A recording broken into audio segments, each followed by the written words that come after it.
नमस्ते। आज मैं अशोक अरोड़ा साहब को से आग्रह कर रहा हूं। अशोक अरोड़ा साहब सुप्रीम कोर्ट के बहुत ही वरिष्ठ अधिवक्ता, सुप्रीम कोर्ट बार एसोसिएशन के सचिव, और किसी भी बात पे बिना मतलब इसको कहते हैं ना, बेबाकी से अपनी बात कहने वाले।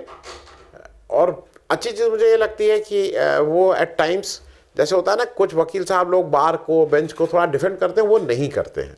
वो जो देश हित में, राष्ट्र हित में जो बात होती है, जो हम और आपकी होती है, उसको सबसे मुख्य रूप से रखते हैं। और चूंकि कॉन्स्टिट्यूशन जानते हैं, बार को जानते हैं, बेंच को जानते हैं, जजेस को जानते हैं, मतलब जजेस की कैसी जो होता है, तो एक लार्जर व्यू हमें मिल जाता है। तो पहली बात तो अशोक भाई, बहुत बहुत स्वागत है। आपसे सिर्फ ये समझना है कि ये जो एक निशिकांत दुबे नाम के एक व्यक्ति हैं, निशिकांत दुबे तीसरी बार के सांसद हैं, तो कोई ये भी नहीं है कि चलते फिरते हो गए हैं। वो अब गाली गलौज पे उतर आए हैं। और गाली, मतलब मेरे ख्याल में किसी के लिए भी ये कहना कि उसकी वजह से इस देश में गृह युद्ध हो रहा है, इससे बड़ी गाली किसी को क्या हो सकती है। और खास करके चीफ जस्टिस ऑफ इंडिया के लिए अगर वो ये बोल रहे हैं कि इस उनकी वजह से गृह युद्ध हो रहा है, तो ये तो बहुत ही संवेदनशील बात है। और ये मैं बिल्कुल आपसे समझना चाह रहा हूं कि आपको क्या लग रहा है कि ये बीजेपी का एक पर्पसफुल, मतलब प्लान्ड इस तरह की भाषा हो रही है, क्योंकि जब उसको गाली दिए फिर सीईसी को भी गाली दी, और वो सीईसी को उस सीईसी को दिए जो मुसलमान है। तो ये मेरा बिल्कुल क्लियर मानना है। आपसे इस पे भी जरा समझें कि निशिकांत दुबे ये प्रायोजित कार्यक्रम चला रहे हैं। दूसरा, निशिकांत दुबे क्या संविधान को अब डिस्क्रेडिट करना चाहते हैं, क्योंकि ऐसा लगता है कि ये जो आरएसएस की जो मंशा है कि ये संविधान नहीं, उनके हिसाब से तो मनुस्मृति के हिसाब से सब चलना चाहिए। तो ये संविधान को डिस्क्रेडिट करने की भी एक कोशिश है। और खास करके जब वो इस तरह से गाली गलौज पे उतर आए हैं, तो क्या हमारा जो न्यायिक व्यवस्था है वो इतनी कमजोर हो चुकी है वो अपना बचाव ना कर सके, वो इंपॉर्टेंट है। आनंद वर्धन जी, ये जो आपने सवाल पूछा, ये जो एक नलायक, मैं तो उसको नलायक बोलता हूँ, वो गुंडा भी है। निशिकांत दुबे जो जो उसने बयान दिया है, इट इज़ नॉट अनपार्लियामेंट्री। जो मैं बात कह रहा हूँ कि वो गुंडा है और नलायक है। जो उसने ये बयान दिया, जो honourable chief justice of India के बारे में, उसने कहा कि वो जिम्मेवार हैं जो भी गृह युद्ध हो रहा है उसके लिए। तो मेरा जो एक 50 साल का मेरा एक्सपीरियंस है कानून पढ़ने का, पढ़ाने का, तो मैं आपके माध्यम से ये आपको भी जवाब दे रहा हूँ। And it is also my appeal to honourable chief justice of India and his companion जजेस टू टेक कॉग्निजेंस। ये मेरे को क्योंकि since I am in New York now it is, so I am making this appeal. इसको ये treat कर सकते हैं पिटिशन, क्योंकि जब अगर पोस्ट कार्ड को ट्रीट कर सकते हो जो पता नहीं होता किसने लिखा है, तो यहाँ तो बंदा खुद रूबरू, मैं इसलिए ब्लैक कोट और रोब्स में भी बैठा हूँ आज, कि this is my appeal to Honorable Chief Justice of India and his companion judges to immediately take action, issue notice and take action against this man. This is totally scandalizing the court. जो ये निशिकांत दुबे ने जो जो हरकत करी है, इतना बड़ा जुल्म किया है इससे, और इसको स्ट्रिक्ट, इस पे आप एक्शन लें, इसको नोटिस दें। And whenever you issue notice, I will appear online और somebody would appear on my behalf. इस प्रोसीडिंग को it has to be taken to logical conclusion, क्योंकि इस आदमी की बैकग्राउंड आप देखिए। आप वो भी, जब हम सेंटेंसिंग पे बात करते हैं, सजा तो इसको होनी चाहिए, इसका कोई डिफेंस है नहीं, इसके पास कोई डिफेंस नहीं हो सकता। और जब हम सजा डिसाइड करते हैं तो ये भी डिसाइड करते हैं कि आदमी का करेक्टर क्या है, इसका बैकग्राउंड कितना क्रिमिनल है, पहले ये कितना बोलता रहा है, इसके अगेंस्ट एफआईआर इसकी वाइफ के। मैं तो इसकी वाइफ को भी सोचता हूँ कि वो कैसे इसके साथ इन्वॉल्व है, वो इसके साथ कितने क्राइम इसने मिलके किए हैं, उन सब की भी इन्वेस्टिगेशन होनी चाहिए। और इस लाइन पे तो जो इसने बोला है कि जस्टिस संजीव खन्ना जिम्मेवार है गृह युद्ध के लिए, this is clear case of contempt. He just can not have any defence at all. तो इसको, इसमें आप नोटिस करके इसको लॉजिकल कंक्लूजन पे ले जाएं, और उसमें और भी जो लोग हैं ये एफिडेविट फाइल करें और पूछें। इसमें मैं समझता हूं कि इसमें I am also with this, through this message, Anand Vardhan ji, मैं होम मिनिस्टर को भी रिक्वेस्ट कर रहा हूं कि वो एफआईआर करें, जहां भी एफआईआर करानी है इसकी एफआईआर करें।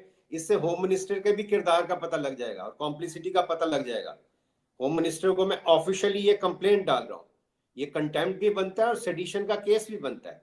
आप यूएपीए हर जर्नलिस्ट पे उठा के लगा देते हैं, तो गृह युद्ध तो ये करवा रहा है, ये नफरत की भावना फैला रहा है जुडिशरी के खिलाफ और चीफ जस्टिस ऑफ इंडिया के खिलाफ। तो गृह युद्ध का तो इस पे केस चलना चाहिए, उसका क्या डिफेंस है ये डिफेंस मिनिस्टर बताएं।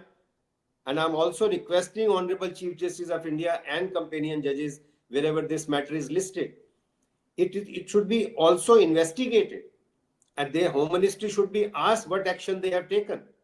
क्योंकि अगर उन्होंने एक्शन नहीं लिया तो फिर then the court also can order investigation कि आप क्यों नहीं कर रहे हो इसका, why are you not taking it to logical conclusion। और जो दूसरे व्यवहार की बात है, जो वो बोलते हैं एक अकेला सब पे भारी, उनके बिना तो लोग कहते हैं बाथरूम नहीं जाते हैं। It is next to impossible कि इस आदमी ने बिना उनके ग्रीन सिग्नल के, उनकी कॉम्प्लिसिटी है, जो वाइस प्रेसिडेंट बोल रहे हैं, जो रिज्जू बोल रहे हैं, ये सारे नलायक आपने जो टीम इकट्ठी की हुई है एक अकेला सबके भाई सबसे भारी पे सब पे भारी पे, उनको पक्का उनकी इन्वॉल्वमेंट है, there is no doubt at all, 100% it is as good as mathematics, they are all involve. उस पर एक्शन क्यों नहीं हुआ अभी तक? पार्लियामेंट में वो जो बिरला और वो जो धनकर जो सबके साथ जातियां करते हैं, मॉनिटर बनके, नलायक मिनिस्टर बनके, नलायक मॉनिटर बनके, उन्होंने एक्शन क्यों नहीं लिया है अभी तक? 100% दे आर इन्वॉल्व। मैं बार बार at the cost of repetition Anand Vardhan ji ये कह रहा हूं कि इस मामले को आप भी परस्यू करें, हम भी करेंगे, हम अपने एंगल पे। इसीलिए मैंने बार बार रिक्वेस्ट की है to honourable chief Justice and his companion जजेस कि इसका आप इमीडिएट कॉग्निजेंस लें, इसको नोटिस इशू करें और इसको जल्द से जल्द इसका फैसला करें जो भी आपने करना है। क्योंकि ये खाली एक चीफ जस्टिस जस्टिस खन्ना की बात नहीं है, उन्होंने तो he has played his inning with distinction, I must say with distinction। 100% तो मार्क्स मजबूरी होती है क्योंकि you are as good as team, लेकिन he has played with distinction and next few days also would decide that how he conducts himself। और ऐसे जो गुंडा एलिमेंट, मैं बार बार गुंडा मैं रिपीट कर रहा हूं क्योंकि गुंडा, सेइंग गुंडा इज नॉट अनपार्लियामेंट्री, एंड जो गुंडा है वो तो गुंडा एक्ट बने हुए हैं, तो गुंडा एक्ट में ये गुंडा नहीं जाएगा तो कौन गुंडा जाएगा? तो इसको बिल्कुल सबक सिखाना चाहिए एज अर्ली एज पॉसिबल, और पेश होते ही इसको उसी टाइम या बेल ले या आप इसको जल्दी से जल्दी डिसाइड करके इसको, इसकी जगह कोई सिविलाइज सोसाइटी में इस आदमी की जगह नहीं है। प्रिवेंटिव डिटेंशन क्यों करते हैं, गुंडा एक्ट क्यों लगाते हैं कि ये आदमी इतनी गुंडागर्दी कर रहा है, और इस गुंडागर्दी के बाद भी अगर ये बाहर रहते हैं तो आई एम सॉरी टू से it would be failure of judiciary also, it would be failure of home ministry, it would be failure of that 56 inch जो बोलता है एक अकेला, उसका सबका कैरेक्टर आज चेक पे है। जो इतना बड़ा पाप निशिकांत दुबे ने किया है, मैं समझता हूँ रीसेंट पास्ट में किसी ने ऐसी बदतमीजी नहीं की, और पूरी जुडिशरी की। मैं तो ये बात कहता हूँ कि अगर आज जस्टिस खन्ना के खिलाफ बोल के ये घूम रहा है तो कल आपके मजिस्ट्रेट की कौन इज्जत करेगा, कोर्ट स्टाफ की कौन इज्जत करेगा? ये बात सोचनी चाहिए। मैं बार बार इसीलिए कह रहा हूं to honourable chief Justice and companion जजेस कि खाली एक इंडिविजुअल की बात नहीं है। ये नहीं कह सकते कोई बात नहीं मैंने माफ किया, आप माफ नहीं कर सकते, आप माफ कर नहीं सकते, मैं कह रहा हूं, क्योंकि आपके माफ करने से पूरी जुडिशरी देश की डिस्करेज होगी, एक ऑनेस्ट आदमी डिस्करेज होगा, 142 करोड़ डिस्करेज होगा कि इस देश में कोई कानून ही नहीं है। जो आदमी चीफ जस्टिस को गाली दे सकता है, ऐसे बोल सकता है, तो किसका लिहाज करेगा वो? तो once again I appeal to honorable judges, chief justice and his companion judges, and also I request to the home minister Amit Shah that take immediate action and report to the court what action you have taken। Party में ये क्या करेंगे हम नहीं force कर सकते। Party अगर आपने गुंडों की रखनी है, पार्टी की आप अपनी इमेज अपने आप बनाएं, आपकी पार्टी की इमेज बनाना हमारी जिम्मेवारी नहीं है। आप उसको वॉशिंग मशीन बनाएं, जो मर्जी बनाएं, वो अपने आप, आपकी करतूतें जो हैं वो सबको दिख रही हैं, पूरी दुनिया में दिख रही है।